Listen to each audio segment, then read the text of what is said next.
questions, mais je vais laisser la parole à Steve qui veut rebondir un peu. Et je laisserai la parole au public qui veut pouvoir poser différentes questions. C'est juste pour quelque chose. Ce qui m'a semblé, ce n'était pas toujours évident pour pas mal de gens que je rencontrais. Ça va un petit peu résumer ce qu'on s'est dit là sur la partie plateforme, entrepreneur, se faire essayer. Question. Combien d'entre vous savent quel est le pourcentage que Mark Zuckerberg a en Facebook? Combien? Bien joué. Beaucoup d'entre nous pensent que quand on a sa bataille, c'est mon bébé, je dois tout faire 100%, je ne partage pas. Il a 17% de sa boîte. Vous savez pourquoi? Parce qu'il a réfléchi simplement en se disant je préfère avoir 17% d'un gros gâteau que 100% d'une mouche. Je préfère être la queue d'un éléphant que la tête d'une mouche. Voilà comment il faut réfléchir quand on veut entreprendre. Et la deuxième chose sur le conseil, ceux d'entre vous qui ont envie d'entreprendre, comprenez, et je l'ai appris dur après plusieurs échecs, croyez-moi, le rôle d'un entrepreneur n'est pas de tout ça. Le rôle de l'entrepreneur est de travailler avec les personnes qui sont meilleures que lui dans le domaine dans lequel il n'est pas forcément expert. Et ton rôle en tant qu'entrepreneur est précisément de donner à ces personnes les ressources pour bien faire leur travail dans leur domaine de compétences. Retenez-le bien pour ceux qui veulent entreprendre. Je vous le dis après plusieurs échecs. Donc, croyez-moi.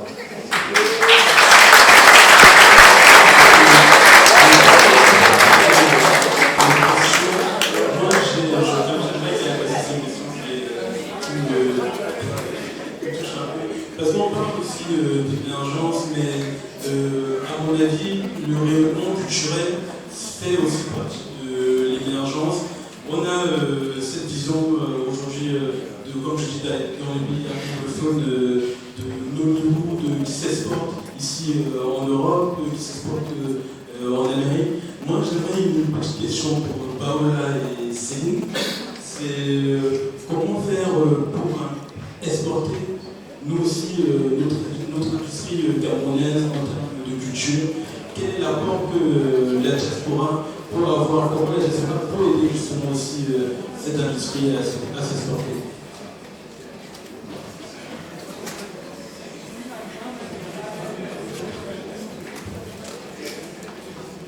Alors tout à l'heure, je me suis présenté brièvement, mais je ne savais pas que les collègues allaient rentrer dans les détails, donc je me rattrape un peu.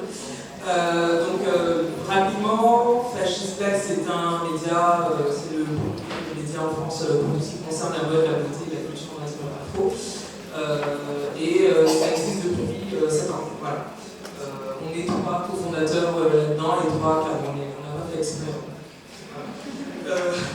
Sinon, là sur les questions culturelles, c'est plus, j'ai monté une agence qui s'appelle Panel & Co qui fait beaucoup de choses, mais on est sur du marketing culturel, on est sur la création digitale.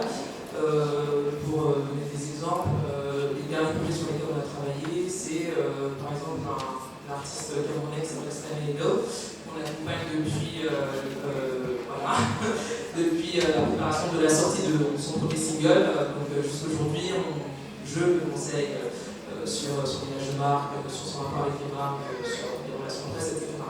Ça, c'est la partie culturelle. Après, à côté de ça, on travaille aussi avec des entreprises pour leur fournir du contenu. C'est très bien. Alors, pour répondre à ta question sur comment exporter la culture camerounaise à l'étranger, alors moi, pour le coup, je travaille de manière africaine, secteur anglophone et francophone. Et ce qu'il faut remarquer, je pense que je ne m'apprends à personne, c'est qu'aujourd'hui, en termes de fourniture culturelle en Afrique, qui sont principalement anglophones, nigérians, sud-africains, dans un deuxième temps, vous avez le Ghana et le Kenya. Et en fait, quand vous regardez les rapports économiques en fait, de l'Afrique, ça reflète tout simplement en fait, la position économique des pays. C'est très lié. C'est-à-dire que si aujourd'hui la première puissance, on va dire, économique, enfin, c'était l'Afrique du Sud, maintenant c'est le Nigeria, même en termes d'événements, agriculture, etc., ça a été l'Afrique du Sud pendant très longtemps. Donc les deux sont toujours très reliés, économie et culture, ça va de pair.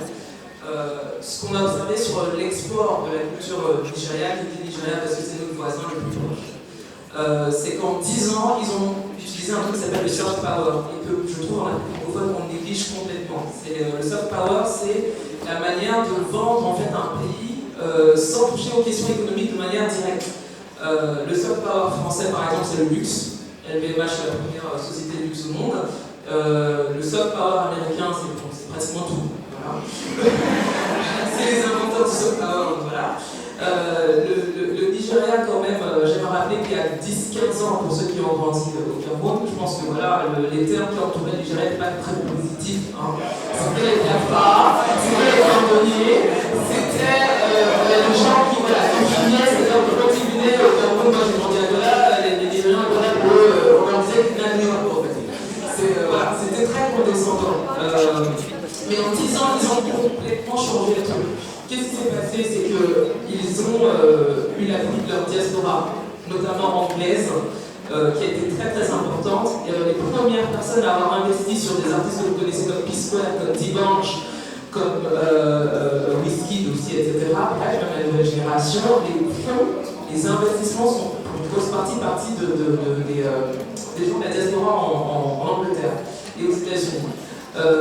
Mais sinon, avant, ils étaient comme le Cameroun, c'est-à-dire qu'on consomme tout ce qui est occidental, on a une espèce de mépris pour le contenu local, et le contenu local en lui-même n'ayant pas de fond, vous avez des clips qui sont pas terribles, vous avez des artistes qui vont en interview, mais comme s'ils allaient chez le boulanger. Enfin, vous avez plein de trucs complètement incroyables.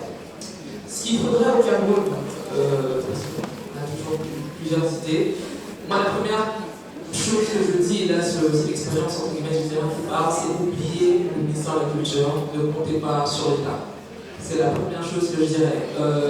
N'attendez pas, ça reprend ce que je disais, n'attendez pas qu'il y ait un sursaut de l'État qui dise ah mon Dieu, on a une culture formidable au Cameroun, ce serait bien qu'on encourage les gens à venir. Non, ils s'en foutent. Ça c'est la première chose. Deuxièmement, je suis désolée, moi je suis un peu le cash. La deuxième chose, c'est que maintenant, profitez du fait qu'on ait des entreprises qui investissent de plus en plus. En fait, la culture camerounaise dépend des budgets marketing des entreprises aujourd'hui. C'est ça la réalité.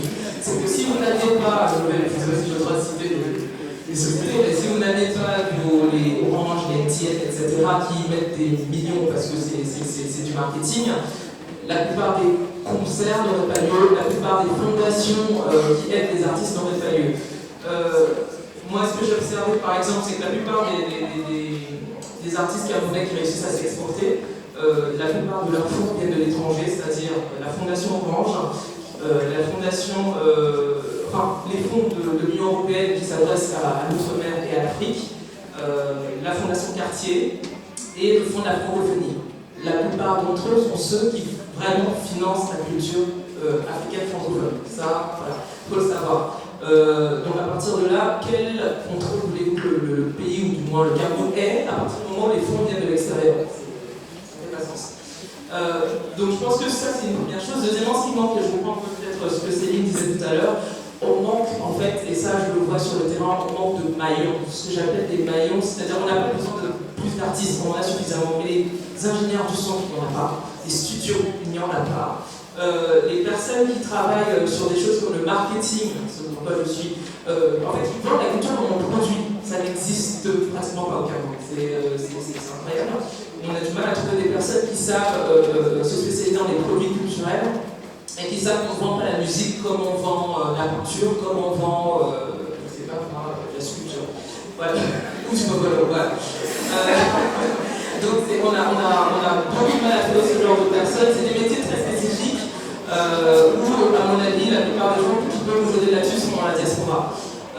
Mais une fois de plus, ont une crainte, c'est que malheureusement, au Cameroun, on assigne encore la culture à le folklore, c'est-à-dire représenter les cultures locales, etc.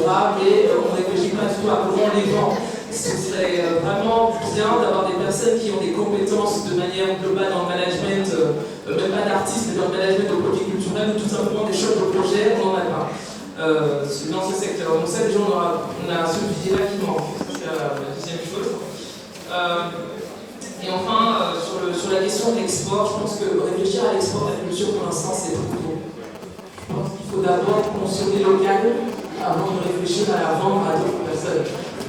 C'est ce que j'ai vu dans la plupart des foyers culturels africains, même ivoiriens, pour le coup, ne ne sont pas anglophones, mais les Ivoiriens arrivent vraiment bien à exporter, enfin, plus ou moins bien malgré les soucis politiques, à exporter leur culture, que ce soit les séries, que ce soit les films, les comédies, etc., même la musique, on a vu ça avec le public décalé. Ils arrivent bien à exporter parce que justement déjà localement ils consomment. Ça c'est un problème qui est un peu sous-jacent au Cameroun. On a beaucoup de mal à consommer de la culture locale même dans des zones urbaines. C'est assez compliqué. Je pourrais continuer, mais ça va bien.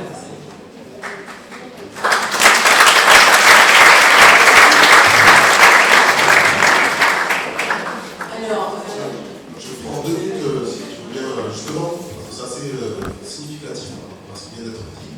Jusqu'à l'instant, parce que moi je me suis du soft power, et à cette table, on voit bien que la place est réservée à tout ce qui est soft power, associatif et on va dire transversal, n'est pas vraiment ouverte. Et pourtant, si je n'arrive pas, c'est ce genre d'événements que nous sommes rencontrés, c'est comme ça qu'il y a 50 ans, d'autres gens se sont rencontrés comme Césaire, Senghor, et ça a donné des conférences comme les journaliers. Pourquoi est-ce que je dis ça? Parce qu'en fait, ce que l'on trouve mal, c'est qu'il y a derrière l'associatif beaucoup d'éléments qui permettent de structurer la société et qui ne sont pas aussi bling-bling, je dirais, que l'entrepreneur. Pourquoi je parle de bling-bling? Parce qu'en fait, comme je le disais tout à l'heure, il y a beaucoup de travail en amont, en aval, qui est à réaliser.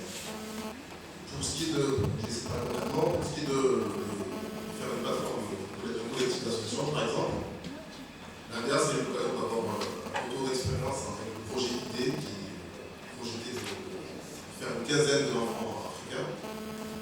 Et ce projet a eu du mal à vivre parce que tous les projets de collectif posent la question de la légitimité du leader. Et c'est souvent un problème de confiance dans ce groupe. Donc, tout à l'heure, j'entendais parler de faire un projet sur envoyer des cadres dirigeants d'ici, des cadres de la diaspora pour donner une assistance méthodologique en Afrique, etc. C'est très bien. Mais la première des choses, c'est quand même de s'enquérir de si ces projets-là n'existent pas déjà, ce qui est le cas. Je sais que, par exemple, il y a le DSP qui existe. Et donc, il y a toujours un travail qui consiste à savoir si les choses existent et si la meilleure façon de nous aider nous-mêmes, c'est pas d'adopter ce qui existe déjà, plutôt que de dire je suis porteur de nouveaux projets, etc. Ce qui se fait souvent et qui se fait. Donc, pour ce qui est du retour d'expérience, on reste plein de légitimité. Et ce que l'on suggère à la glace, en tout cas, c'est de commencer par les petites actions qui ont des répercussions immédiates et qui permettent justement d'évaluer d'une part chacun des membres dans sa façon d'agir, dans son comportement des uns et des autres, et surtout d'avoir des petits gains réguliers qui permettent une meilleure confiance. Voilà. Il y a donc aussi la question du donneur d'ordre derrière ces collectifs, parce que le projet idée dont je vous parlais, c'est un projet qui était écouté l'organisme lié aux Nations Unies. Et c'est pas forcément une bonne chose, comme on a déjà dit ici, de reproduire des modèles. Ce qui serait intéressant, par exemple, ce serait de se réunir pour poser un mot d'ordre interassociatif ou inter-entreprise qui permet de tourner une thématique annuelle et de travailler chacun pour indépendamment sur cette thématique-là. Ça peut être l'enfance, ça peut être n'importe quoi. Mais ça, ce serait concret et ce serait bien qu'au terme de réunion comme celle-ci, plutôt que chacun donne son avis, on propose un projet concret de mise en relation.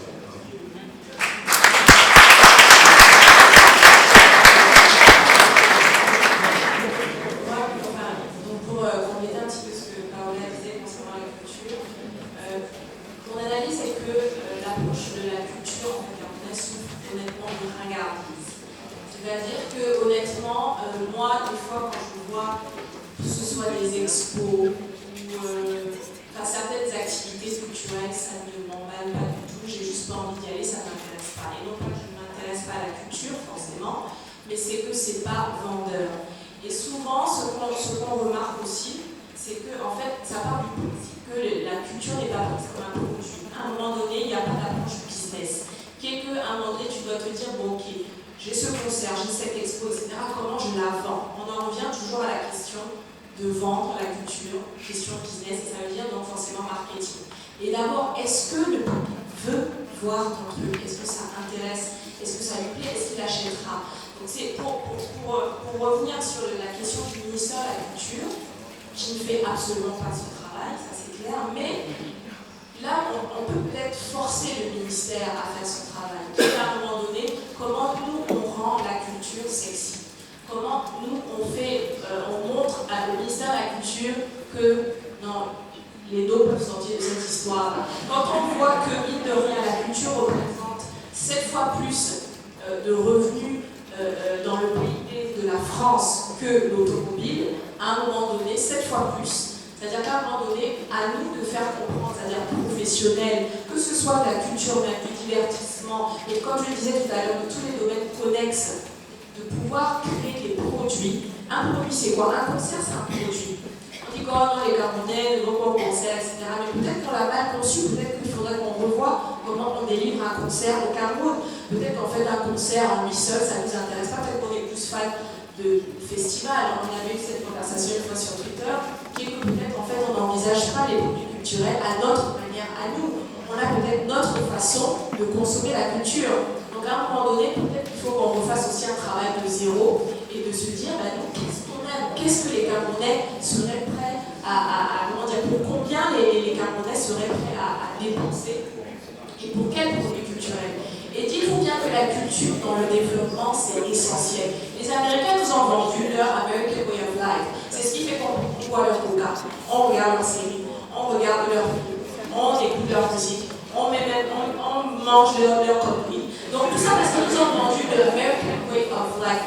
C'est quoi le African Way of Life? Est-ce qu'on l'a défini? Nous, le Cameroonian Way of Life, comment on le vend? Comment on vend un rêve aux gens qui leur donne envie de consommer camerounais? Et les Camerounais aussi, au départ. C'est un peu tout, c'est-à-dire c'est toute cette réflexion qu'il faut faire au départ et forcer ne serait-ce que donc le ministère de la Culture, les acheteurs, parce qu'on dit que les Camerounais, non, ils vont prêter, ils vont télécharger, mais est-ce que ce que on leur propose, est-ce que ce sont des produits sexy? Est-ce qu'ils aiment? Quand on regarde, quand je vois les films africains qui sont dans tous les festivals, excusez-moi, je respecte l'art, mais moi ça me donne pas envie. Je ne vais pas aller au cinéma pour voir ça. À un moment donné, c'est-à-dire que si on veut faire de l'argent, tout simplement, on crée des produits que les gens vont acheter. Donc ces films de festival, ce sont des films de festival, ce n'est pas des films grand public. Et quand on envisage la culture comme un produit, ça veut dire qu'il y a des produits mainstream, il y a des produits niches. Ces films de festival sont des films niches. À un moment donné, on veut du mainstream. Le business et le chiffre d'affaires, c'est la plus grande part. Donc, qu'est-ce que la plus grande part va acheter? C'est ça qu'il faut se poser comme question. Et c'est pour ça que Hollywood, à un moment donné, eux, ils font des films qui parlent de sexe, de violence, de sorcellerie. Parce que c'est ce que les gens veulent voir. C'est pour ça que quelqu'un va dépenser peut-être ses 5 000 pour aller au cinéma et regarder ce film-là. Mais quand on veut parler des films, le sida fait comment, le ceci et cela, bon, à un moment donné, peut-être que c'est pas ce que les gens veulent voir. C'est pour ça que d'ailleurs les séries fonctionnent hyper bien. Donc il faut vraiment envisager et j'aimais pas trop le mot aide. Pourquoi aider? Non, on n'aide pas. C'est qu'on met à contribution nos compétences, nos idées, etc. On crée nos business tout simplement. On crée des maisons de production, que ce soit en cinéma, en musique, etc. Et je dis bien la mode aussi, et ça, Paola le confirmera, comme je dis. C'est-à-dire qu'à un moment donné, la musique va émerger, ça va être le premier, c'est le domaine là qui est en train de prendre feu. Les autres domaines qui vont suivre, ça va être la mode. Parce qu'à un moment donné, je parle bien sûr tout ce qui est divertissement, c'est lié. Un artiste, si on a aussi la chance d'avoir notre part de P-Square, je sais pas quoi, les gars ils vont devoir s'habiller, etc. Donc ça va tirer aussi quelque part tout ce qui est l'industrie, je dis bien entre guillemets, textile.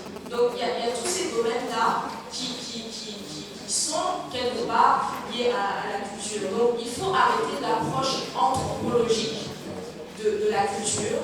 La culture, c'est pas forcément les traditions. À un moment donné, on n'a pas besoin de ça tous les jours. On veut juste un bon petit film, une bonne petite série pour se relaxer de la journée difficile. Donc et ça, tout le monde, quand je dis tout le monde, on s'entend, mais à un moment donné, tout le monde peut, même si vous n'êtes pas principaux acteurs du domaine, mais vous pouvez avoir de l'argent qui dort quelque part, je souhaite vous. Et vous dites, bon, peut-être je sais pas, j'ai quelques euros là, dans quoi je peux investir. Vous allez peut-être être plus enclin à investir dans un domaine culturel, parce que ça vous parle plus la musique, le cinéma, les séries, ce genre de choses, la littérature. Donc, pensez à tout ça, vous pouvez ne pas être vous-même acteur principal du domaine, vous pouvez avoir une sensibilité et aller investir dans des entreprises qui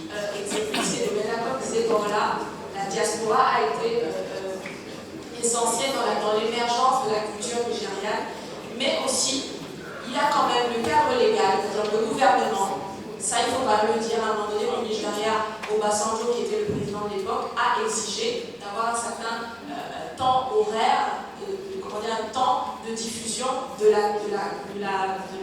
clips, c'était en l'occurrence des clips, donc des produits culturels locaux. Mais à un moment donné, peut-être qu'ils ne voient pas ce besoin-là, forçons-les, ne serait-ce qu'en produisant du concret, des produits.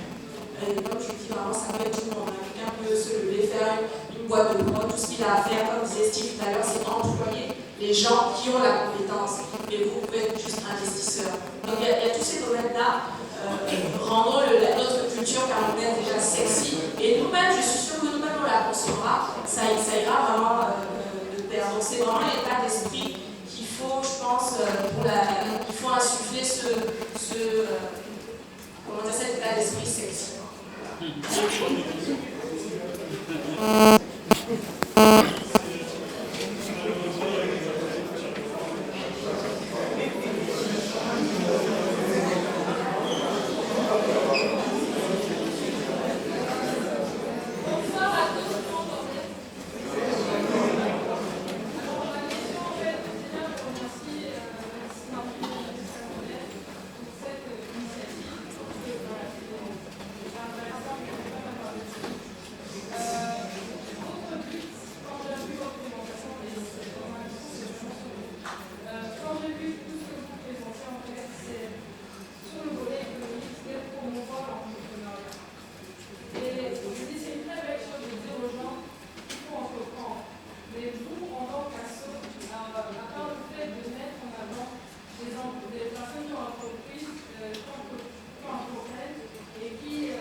Merci Cyrielle.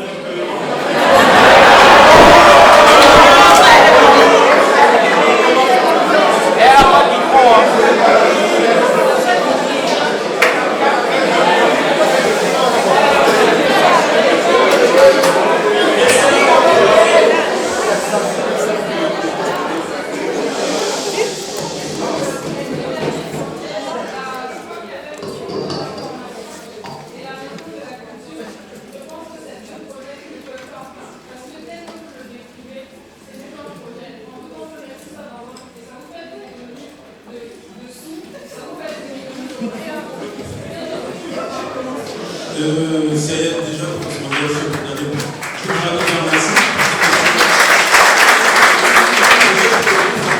Pour le dernier point, pourquoi ces deux projets? Parce que j'ai bien, tout se trouve dans le nom centrafricain. J'ai précisé que ça sera au Cameroun, une maison de la culture, ce sera ici. C'est deux choses complètement différentes. Ensuite, ce que moi je suis venu te dire aujourd'hui, c'est que le SJC, c'est une plateforme. Une plateforme veut dire, ok, on va penser, on va faire des propositions, mais il faut passer aux actions concrètes. Dans mon mon discours d'introduction, je t'ai dit, je ne sais pas si tu étais déjà là, j'ai dit, fini les grands discours, c'est le moment d'agir. Moi aujourd'hui, je suis venu vous dire, voilà les projets qu'on veut mettre en place, on a besoin des gens comme toi, Cyrielle. C'est ce que moi je suis venu te dire aujourd'hui. Ce que je suis venu dire aujourd'hui, c'est que laissons ce principe des associations ou des personnes qui vont dans des actions dispersées, mais des actions communes. Ce que je suis venu te dire aujourd'hui, Cyrielle, c'est que unissons nos forces.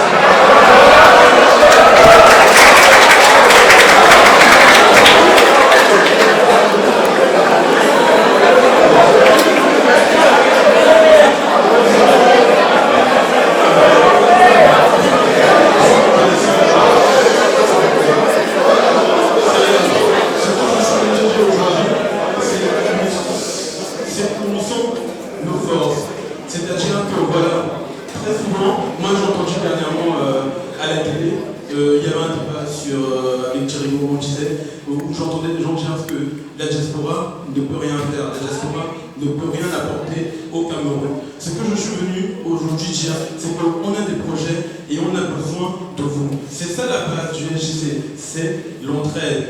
Ce n'est pas question de discours. Je peux te dire par exemple le fonds. Au niveau du fonds pour l'entrepreneuriat, nous déjà entre nous, on avait une première expérience où on a décidé, on s'est dit, avant d'aller parler aux gens, avant d'aller dans la théorie, on va créer une petite structure entre nous, entre membres qui avons pensé le LJC, et on va se lancer dans l'agriculture. Parce que la force qu'on avait dans le LJC, c'est qu'on vient de domaines différents. Moi par exemple, je viens de la finance, Concentré, qui est le secrétaire général, est dans l'agriculture et autres. Chacun vient. Pourquoi ne pas créer une petite structure entre nous et je peux te dire, c'est un projet. On s'est lancé dans la culture du bois, tout simplement. Et donc on s'est dit, pourquoi ne pas commencer un petit truc entre nous, essayer de voir comment ça donne. Mais à côté de ça, les Camerounais attendent de nous qu'on leur propose un projet. Maintenant, pour discuter toi au préalable, et je sais que tu attends les actions concrètes. Un calendrier. Ah, le calendrier, c'est très simple, Cyrielle. Si tu lis le carnet,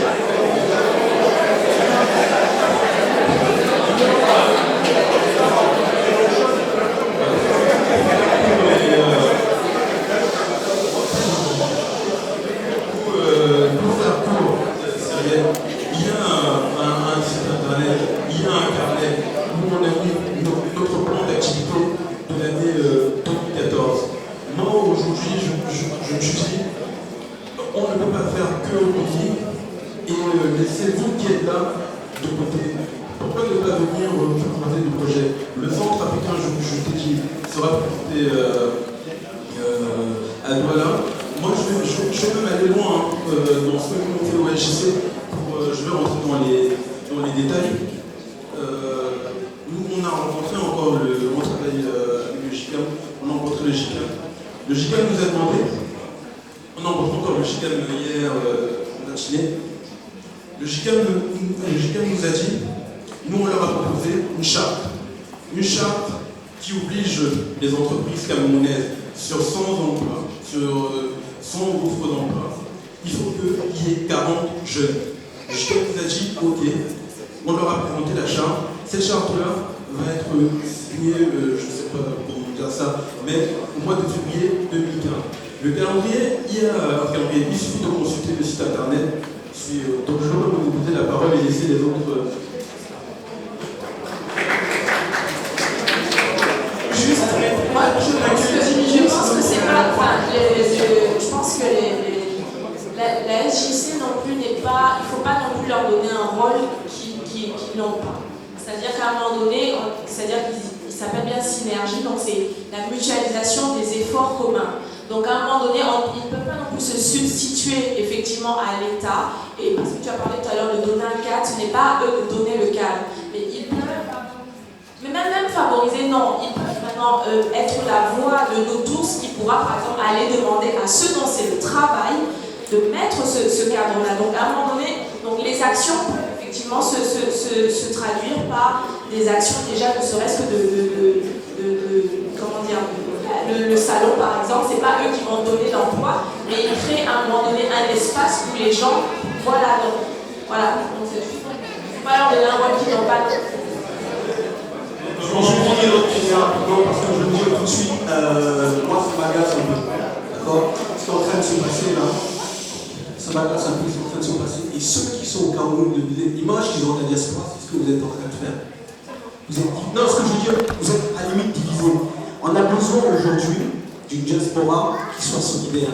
Parce que le Cameroun va mal, même si le Cameroun est en train d'évoluer, mais le Cameroun, on a besoin d'être tous solidaires.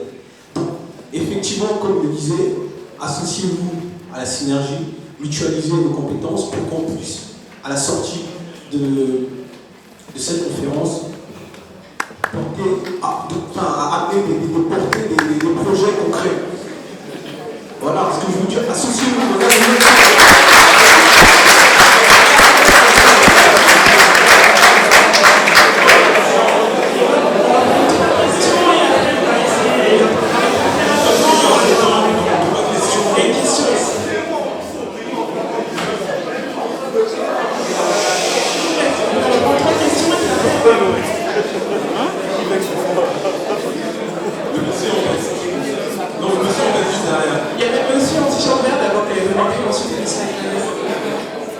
Bonsoir. Je tiens tout d'abord à saluer l'initiative de la SEJC et puis l'intervention des uns et des autres. Ce n'est pas une question en tant que telle, ce que je voulais dire déjà, c'est que c'est une initiative louable et je pense que le Cameroun peut être fier d'avoir cette diaspora. Et comme chercheur, je parle comme chercheur, je suis venu surtout pour vous écouter. Je suis en Europe pour suivre des recherches sur la diaspora africaine et son apport au développement. J'ai effectué 5 années de recherche sur la diaspora d'Amérique du Nord, du Canada et des États-Unis. Et j'ai publié en 2010 un ouvrage d'essai sur le sujet qui a abouti l'avenir de l'Afrique. La diaspora. S'il vous plaît, monsieur, si vous avez une question, parce qu'on va vraiment aller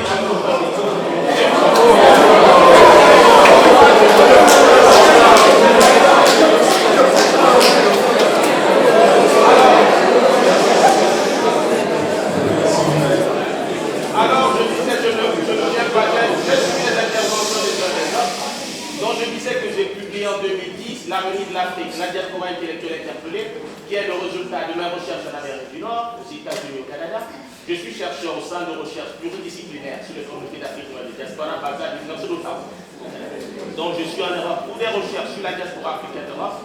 Et comme Camerounais, justement, je suis là parce que le sujet m'intéressait et que je voulais gagner quelque chose de ce que je suis venu écouter ici. Donc c'est ce que j'avais dit. Et par rapport à ce qu'a dit M. tout à l'heure, qui a parlé des ressources humaines, par rapport à l'image qu'on a de la diaspora camerounaise, c'est pas obligé que la diaspora soit homogène, parce qu'aucune diaspora au monde est homogène. Aucune diaspora.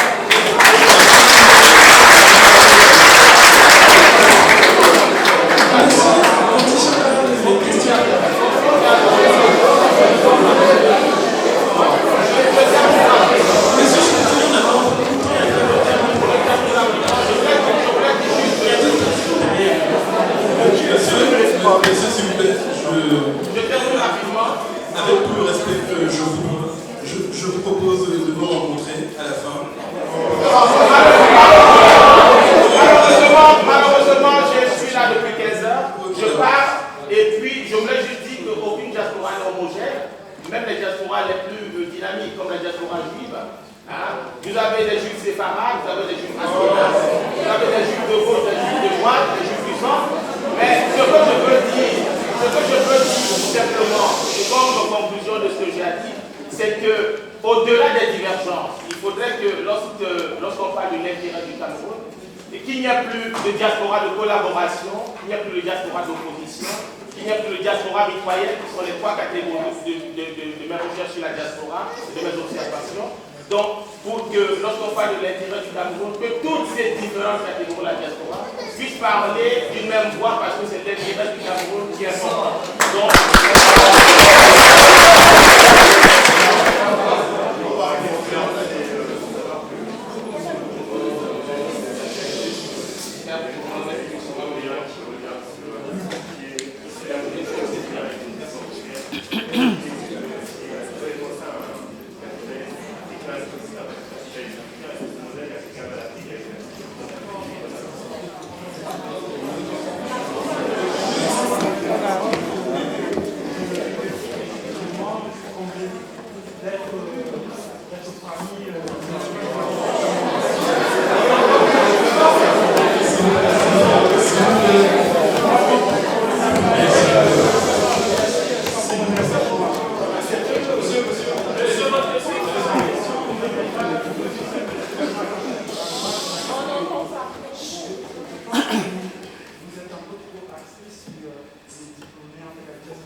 Juste pour reformuler vite fait, pour ceux qui n'ont pas entendu, ta question était de savoir si on peut avoir un capitalisme à l'africaine, en quelque sorte, c'est ça.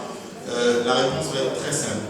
Si on revient rapidement au cas de la Silicon Valley dont on a parlé, comme je l'ai dit, je vis actuellement à Londres. Le gouvernement britannique a mené une bataille féroce pour éliminer ce qu'on appelle chez nous Silicon Roundabout. Puisque dans le monde, dès qu'il y a une zone un peu tech, on met silicone et on colle quelque chose à côté.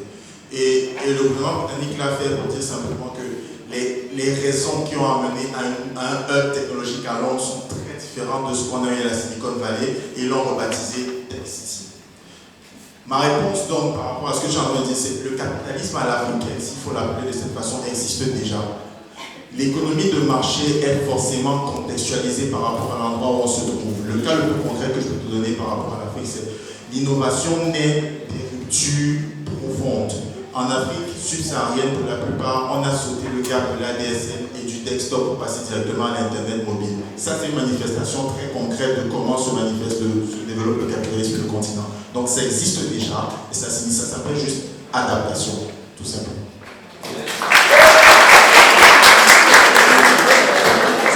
vais juste dire, juste un mot à la personne qui parlait des diplômés. Je vais juste lui dire, vous êtes persuadé que je suis diplômée?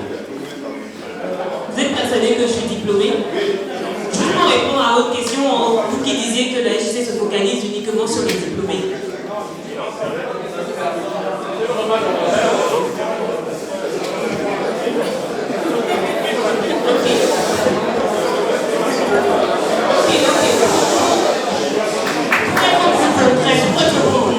Je pense que autant la RGC qu'autant nous qui sommes diplômés croit dans nos initiatives, devons effectivement nous concentrer sur tout le monde, mais encore une fois, le travail de tout le monde, par exemple, et en 2 secondes, pourquoi pas travailler avec une agence qui s'appelle Just dont les propriétaires ne sont pas forcément diplômés, mais qui est en train de cartonner pour former des développeurs camerounais à qui on trouvera derrière du travail aussi bien au Cameroun qu'ailleurs. Voilà.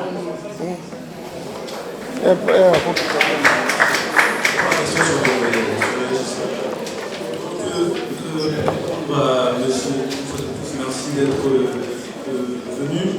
Le LJC, c'est un projet qui s'adresse principalement à la jeunesse camerounaise, mais comme je l'ai dit ce matin sur une radio, nous avons eu des jeunes Togolais qui nous ont contactés pour nous demander, on veut créer la synergie de la jeunesse au Togo, comment faire? Nous avons eu des jeunes malgaches qui nous ont contactés pour nous dire, on veut créer la synergie de la jeunesse malgache, comment faire? Ce matin, avant d'arriver, j'ai reçu le message de 2 Béninois qui m'ont dit, nous voulons créer la synergie de la jeunesse au Bénin, comment faire?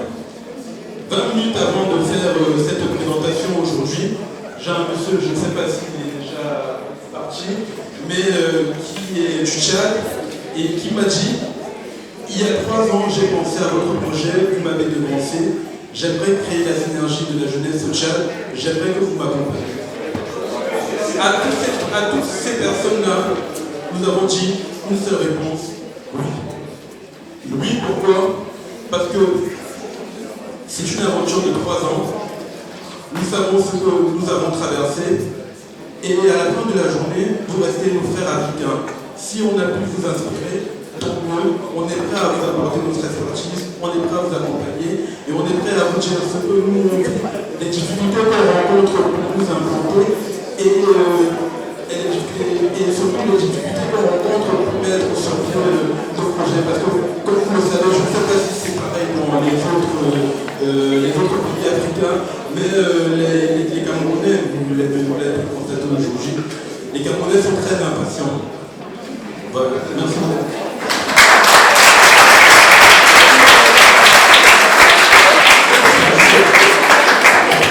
Si vous cherchez un boulot qui est vous pouvez vous adresser à l'adresse qui a une vocation pour le nom de je suis la mosaïque.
véritable dynamique qui s'installe.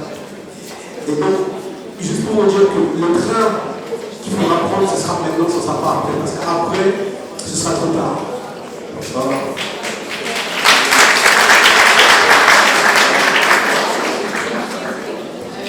Donc juste pour terminer, je dirais à tous finalement bon courage et surtout sachez que la réussite, quelle qu'elle soit, que ce soit à travers le travail ou l'entrepreneuriat, elle demande le mental, parce que tout part d'abord du mental.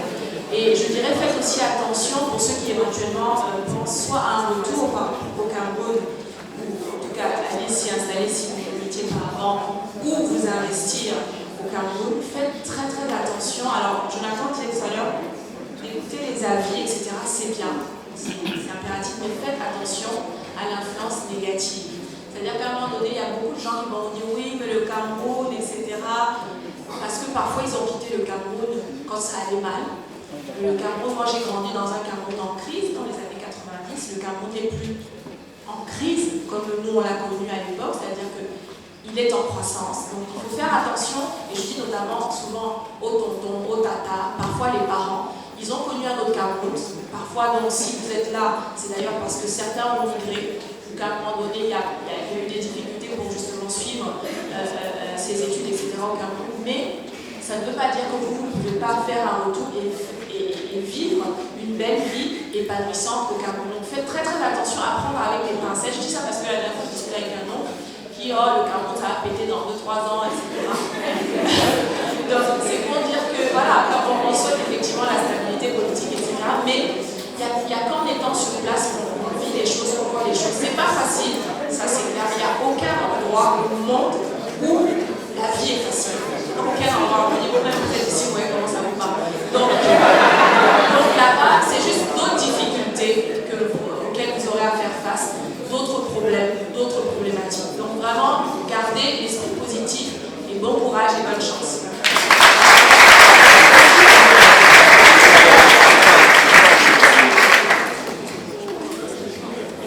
Assez rapidement, moi je voulais juste dire quelques petits mots. Le monsieur tout à l'heure a évoqué la question du capitalisme à l'africaine. Je ne sais pas si on doit réfléchir à un modèle à l'africaine, est-ce qu'on l'appellera forcément capitalisme, mais je pense qu'on ne l'appellera pas comme ça. Ça appelle simplement une réflexion aussi sur les questions effectivement de moyens de production, de valeur, qu'est-ce qu'on appelle créer de la valeur, etc. Mais tout ça nous inscrit dans une réflexion plus globale. Aujourd'hui, je pense dans le monde entier, on traverse une crise de modèle, une crise de valeur, etc. On réfléchit à une autre façon de se projeter. On parle aujourd'hui d'économie solidaire, économie durable, etc.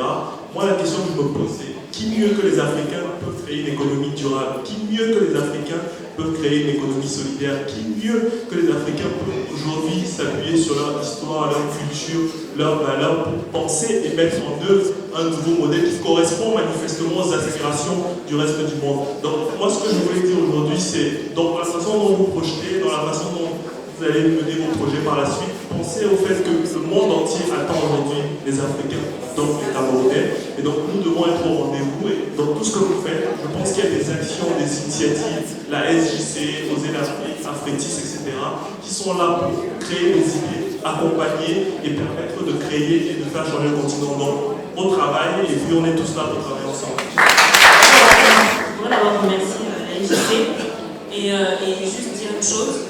Là où nous n'allons pas, d'autres iront. Si nous ne sommes pas ceux qui profitons des possibilités de notre continent et donc du Cameroun, d'autres iront là-bas, continueront notre globalisation. Donc c'est à nous d'agir, aussi bien ceux qui sont sur le continent que les Camerounais qui sont ici. Nous avons tous un passeport vert, enfin presque. Donc c'est important d'y aller. C'est important d'y aller, c'est important d'agir sur place, même en mettant 2 €, 3 €, 5 € de côté. On peut investir dans des petits projets, on peut investir dans la microfinance, on peut agir et surtout, on peut créer un effet papillon, c'est-à-dire que chacun d'entre nous, en agissant un tout petit peu, nous pouvons créer au bout de la chaîne un immense tsunami qui changera complètement le Cameroun et qui créera vraiment le Cameroun de 2035, on le voit.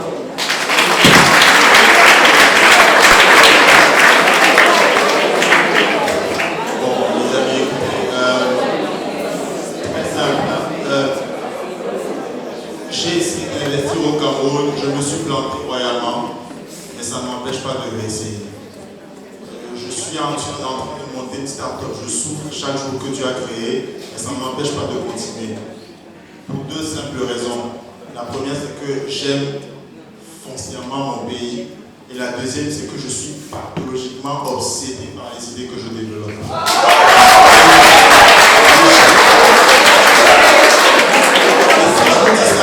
Si je vous dis ça, c'est parce que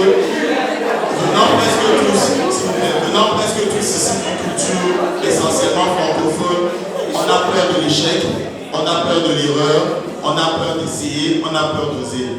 Lancez-vous, faites des échecs, c'est pas grave. Vous allez vous relever, vous allez apprendre des leçons et vous allez aller plus fort. Si vous avez des doutes, venez me voir.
Il s'agit du Clown Chocolat, donc c'est un noir de showbiz en France qui a été malheureusement oublié. Donc, on va en parler avec la personne qui a réalisé ce film.